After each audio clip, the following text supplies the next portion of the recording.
This is your Feel Good Breakfast Show, Expresso. Well, thanks for joining us on this Wednesday morning. Earlier we had a chat, a very difficult one. A parent put a video on social media about a child being bullied. And now we're talking about this morning, what can we do? We also had a discussion around this.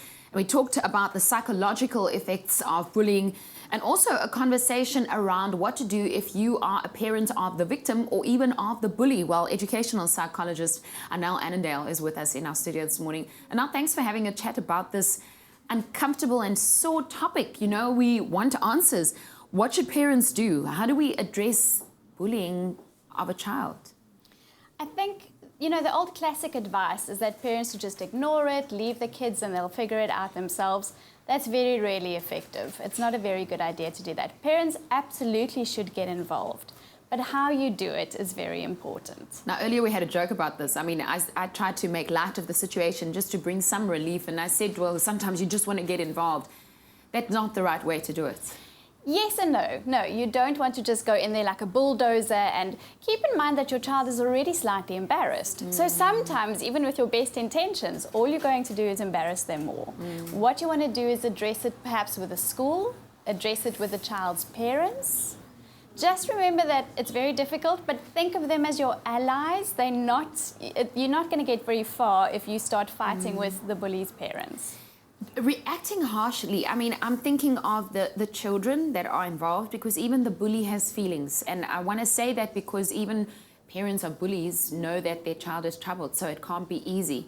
I'm also thinking of the victim. You know, how do you address this? How do you protect your own child? Do you perhaps address the parents? Is it a teacher thing? Do you involve the school?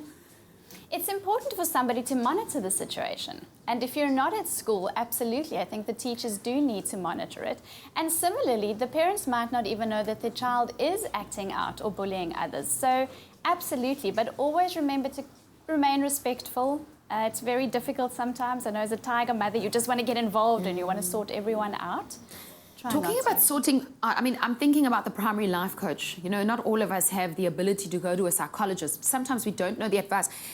Can we coach our own children on how to react against a bully, or do we leave it for another expert? I mean, we're the adults. I think it's absolutely our role. As parents, we definitely need to teach them how to be assertive, their body language, what they say, what words to use, but also how to ask for help. Children often don't know who they can turn to, and that's very important as well. Sure. So just something as simple as instructing them with tools.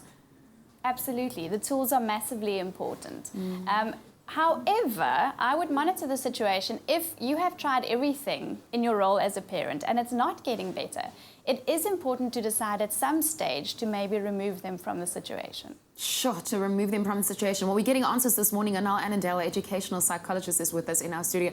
We're talking about bullying, and we want to touch on this next. Later on when we come back, we're talking about what if your child is the bully, the one fear that I have, and then also common reasons as to why children do become bullies. If you're just joining the conversation, we'll touch on some of the other things as well that we discussed earlier on the show. This is your Feel Good Breakfast Show. Graham, over to you.